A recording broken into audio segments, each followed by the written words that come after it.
మీరు జీరో అనుకున్న వ్యక్తుల్ని హీరోలను చేశారు. ఓకేనా? మరి హీరోలకు సంబంధించిన వాటిల్లో కృష్ణారెడ్డి గారు సక్సెస్ కాలేకపోయారే అనే వాటిని మీరు ఛాలెంజింగ్ తీసుకోలేకపోయారా? లేకపోతే అసలు దానిపైన ఎప్పుడు మీకు రిగ్రెట్స్ ఏమైనా ఉన్నాయా? అంటే మీకు ఒక విషయం, ఇప్పుడు మీరు నా క్వశ్చన్ చేశారు కదా, నేను మిమ్మల్ని ఒక క్వశ్చన్ వేస్తాను. ఏమండి, ఇప్పుడు అది ఛాలెంజింగ్ గా తీసుకోవాలా, లేదా ఇంకొకటి చెప్తాను నేను, ఇప్పుడు మీకు చెప్తాను. ఒక చిన్న హీరోని తెస్తుంది, అంతకు మించిన పెద్ద హీరోని చేద్దాం మనం. చేశారు కదా, నో డౌట్. అలా చేద్దామా అన్న క్వశ్చన్ మార్క్ అండి నాలో అప్పుడు ఉంది, ఇప్పుడు ఉంది, ఎప్పుడు ఉంటుందండి. Okay okay. అంచేత నేను ఎవరి కోసం ఎదురు చూడనండి. అంటే ఇక్కడ వాళ్ళ ఇన్వాల్వ్మెంట్ లేకపోతే ఇంకోటో పెద్ద హీరోలు వాటి వల్ల ఏమైనా మిస్టేక్స్ జరిగాయి? అలా కదండి, వాళ్ళు ఇన్వాల్వ్ అవ్వచ్చు సార్.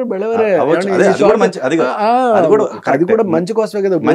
ఇద్దరం కలిపి ఒక సినిమాలో పనిచేస్తున్నాము అని అంటే ఇద్దరు కలిపి ఆ ప్రాజెక్ట్ కోసం ఆలోచిస్తారు.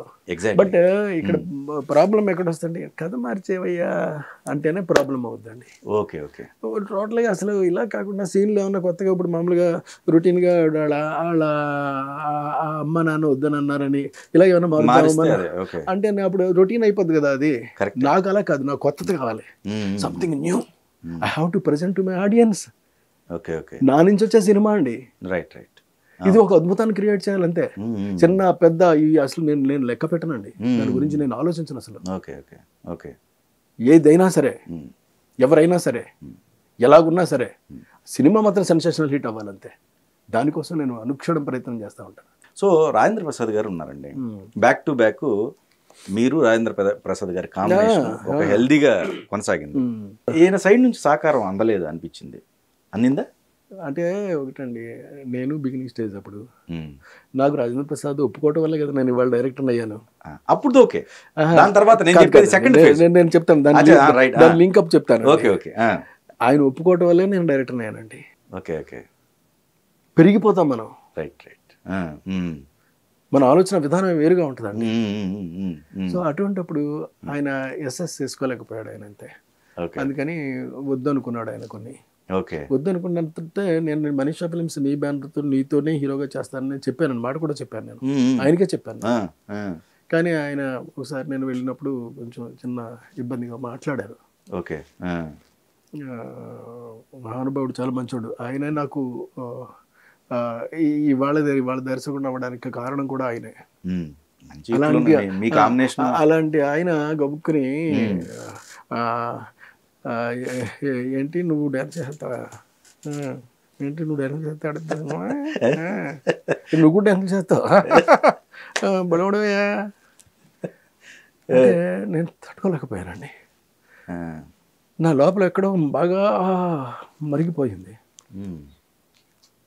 మరిగిపోతే తర్వాత అప్పుడు కూడా నేను నా సహనాన్ని వర్తిస్తున్నాను. ఒక రోజున ఆయనకి ఒకసారి కబురు పెట్టానండి. అప్పుడు ఎంఎస్ రెడ్డి గారు ఎంటర్ అయ్యారు. మైలోడు సినిమా అప్పుడు. మైలోడు. ఓకే. జరిగింది చెప్తున్నాను మీతో, ప్రేక్షకులు కూడా ఉన్నది ఉన్నట్టు చెప్తున్నాను. ఎంఎస్ రెడ్డి గారు ఎంటర్ అయ్యారు. ఏమయ్యా ఏంటయ్యా రెడ్డి పొడి పుట్టాను, నువ్వేంటయ్యా ఇదిగా నువ్వు ఏళ్ళు వాళ్ళని పట్టించుకోకో, నువ్వు ఏదైనా సరే నువ్వు చేస్తున్నది ధర్మం, న్యాయం, అటు వెళ్ళిపో నువ్వు అంటే. లేదు సార్ నేను ఒకలా చేద్దాం అనుకుంటున్నానండి, నేను ఆయనకి కబురు పెడతాను, పెట్టు, ఆయన ఇచ్చిన డేట్లకి చేయాలని చెప్తున్నాడు అండి. అది నీకు ఎలా కుదురుతుంది, నువ్వు రిలీజ్ డేట్ పెట్టేసుకున్నావు కదా, అంచేత నువ్వు చెప్పిన డేట్గా ఆయన చేయాలని చెప్పు నువ్వు. ఒకవేళ కుదరకపోతే అటు ఇటు మార్చుకో. అప్పుడు నేను ఆయనకు ఫోన్ చేసి, ఏమంటే సార్ సౌందర్య ఇట్లా డేట్లు ఇచ్చిందండి, మీకు ఆ డేట్లు గుర్తారా లేకపోతే ఇంకో డేట్లు అడగమంటారా అలా అని. ఆ డేట్లకి నేను వచ్చి చేయాలా అన్నాడు ఆయన. ఆయన పాతదంతా మనసులో పెట్టేసుకున్నాడు ఆయన, నాకు అనిపించింది sir. Okay okay okay okay అనిపించింది ఏదో మొత్తం మీద మనసు లోపల చాలా ఇబ్బందిగా అనిపిస్తోంది. అంటే ఎలా కాదండి, కొంచెం నా రిక్వెస్ట్ అండి, అంటే అమ్మాయి డేట్లు ఇచ్చింది, అమ్మాయి దొరకడమే కష్టం కదా ఇప్పుడు ఉన్నటువంటి కండిషన్స్లోను, కొంచెం మీరు కూడా చేయను నేను. అయినా నువ్వు సినిమా ఎప్పుడు రిలీజ్ చేద్దాం అనుకున్నావు అంటే ఆ డేట్కి అయిపోద్దని నువ్వు అనుకున్నావా, నేను ఇంకా డబ్బింగ్ చెప్పాలి మర్చిపోయినట్టున్నా అన్నాడు ఆయన. ఇదేంటి ఇంత పెద్ద పెద్ద మాటలు మాట్లాడుతున్నాడు ఈయన, నేను కొంచెం జంకేనండి. ఓకే. సరే మాట్లాడారు. అది కదా సార్, ప్లీజ్ సార్ మీరు కొంచెం ట్రై చేయండి ఎలాగని. అంటే కుదరదయా, నువ్వు అనుకున్న డేట్కి నీ సినిమా రిలీజ్ అవ్వదు, నేను వచ్చి డబ్బింగ్ చెప్పాలి కదా, చెప్పిన తర్వాత అవుతుంది, పై ఇంకా సాంగ్ ఒకటి ఉంది కదా అన్నాడు ఆయన. ఓకే. మన తర్వాత ముందు డబ్బింగ్ పెట్టేసామండి. సార్ మీరు పలానా డేట్లు డబ్బింగ్ అండి, నేను ఉదయం వచ్చి మధ్యాహ్నం 3 గంటలకు వెళ్ళిపోతాను, నేను 1 డేలో అవుద్దా? మరి అవ్వదు, ఎందుకంటే రీల్ చేంజ్ చేయాలి కదా, ఆ పాత రోజులు ఉన్నప్పుడు చేయాలి కదా, అవ్వదు కాబట్టి నీ ఇష్టం, చేసేసుకో, నేను వచ్చేస్తాను, రేపు పొద్దుటే 9 గంటలకు వెళ్ళా నీకు థియేటర్ దగ్గర ఉంటానయ్యా నేను. ఓకే. నన్ను 1 గంటకి నేను భోజనానికి వెళ్ళిపోతాను, మళ్ళీ 2ంటికి వస్తాను, 3 గంటకల్లా నేను బయలుదేరి వెళ్ళిపోతాను ఎయిర్పోర్ట్కి, నువ్వు లోపల చేసుకోగలిగితే చేసుకో, లేకపోతే లేదు అలాగా. ఓకే. అప్పుడు ఎడిటర్ గారిని రిక్వెస్ట్ చేశారండి, ఏదో ఒకటి ఆలోచిద్దాం సార్ మనం అలాగే, మరి మనం చేయలేము అలాగే. అప్పుడు ఎడిటర్ గారు ఏం చేశారంటే తెలివిగానండి, చాలా ఇంట్రెస్టింగ్గా ఇక్కడికి మార్చేసి ఒకే ఒక రీల్ కింద తయారు చేశాడండి ఆయన. Okay. Only 1 reel in the film అండి. 1200 feet అది మాయిలోడైన సినిమా. 1200 feet అండి. 1200 feet ఇదేంటి, ఇది అక్కడెక్కడో రావాల్సింది కదా అని వస్తుంది సార్. నేనేమో అక్కడ కూర్చున్నాను, నేను చెప్పిస్తున్నానండి, చెప్పిస్తున్నాను. ఈ లోపల ఏం చేశాడంటే టామిల్ రైట్స్ కూడా ఆయన రాయించుకున్నాడండి. అప్పుడు ఆల్రెడీ పేమెంట్ అంతా అయిపోయిందండి. అయిపోయినా సరే నాకు టామిల్ రైట్స్ రాసిస్తానని నేను వచ్చి చెప్తానని డబ్బింగ్ కూడా చెప్పాడండి నేను. చెప్తే సరే అని చెప్పి రాసిచ్చా. అది కూడా రాసామండి. ఆ గేట్ దగ్గరికి వచ్చిన తర్వాత మా అసిస్టెంట్ వస్తాడు, అతను చదువుకున్న తర్వాత నేను లోపల ఎంటర్ అవుతానని చెప్పాడండి. అలాగే కానీ మనం అది మొత్తం చదువుకున్నాను నేను. మీరు వెళ్ళొచ్చాను అన్నాడు, అతను బయలుదేరి లోపలికి వచ్చాడు.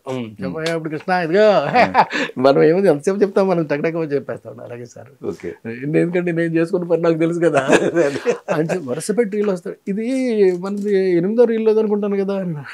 మీరు చెప్పండి సార్, మీరేంటి మీరు ఎలాగైనా చెప్పేయగలుగుతారు, దానికే ఉంది చెప్పేద్దాం బాబు చెప్పేసాడు. అయిపోయిందండి.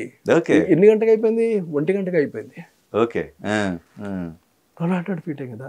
ఓకే, అయిపోయింది. ఇట్లా అయిపోయిందా అన్నాడండి. అయిపోయింది సార్,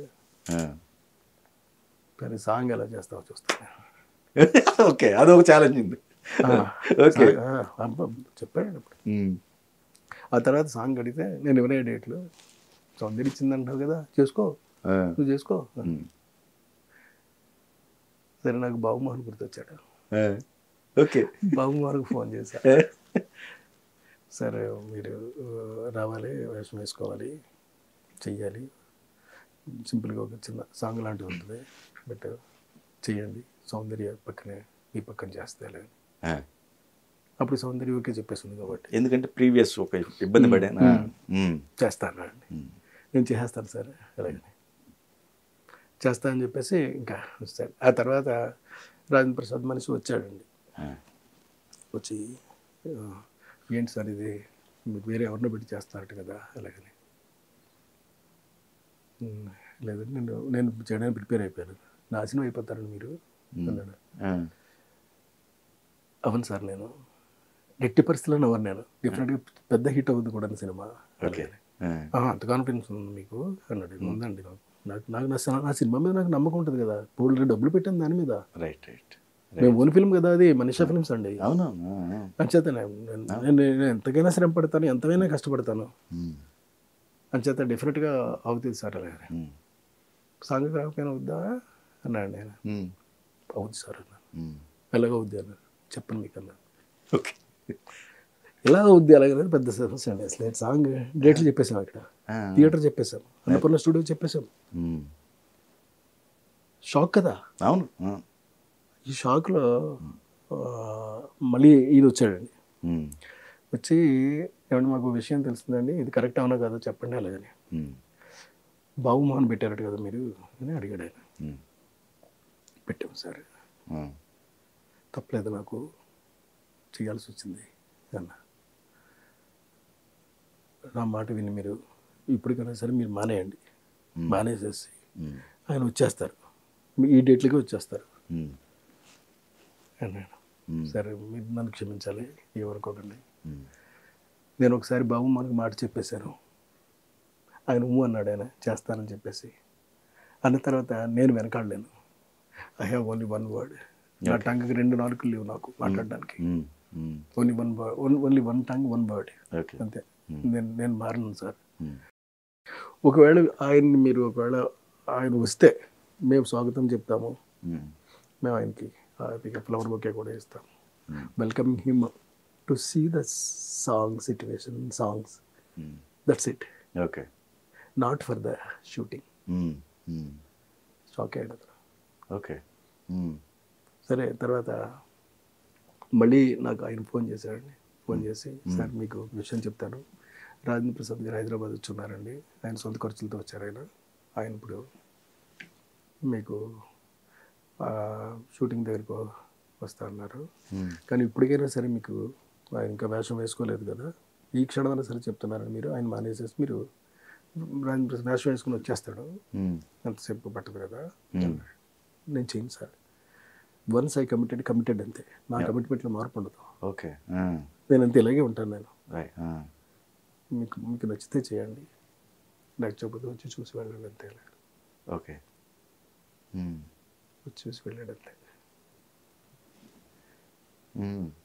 తర్వాత సినిమా రిలీజ్ అయిపోయింది, సెన్సేషనల్ హిట్ అయిపోయింది. అసలు ఈ పాట అసలు ఎక్కడికి వెళ్ళి ఈ పాట అసలు చూడండి, అంటే ఆయన చేసిన ఎలా ఉండేదో బట్ అసలు బాబుమోహన్ గారిది. భగవంతుడు కొన్ని ఎందుకు మన చేత నిర్ణయాలు తీసుకొని ఇస్తాడు అని అంటే కేవలం ఇందుకే, ఒక మంచి జరగడం కోసమే చేయనిస్తాడు.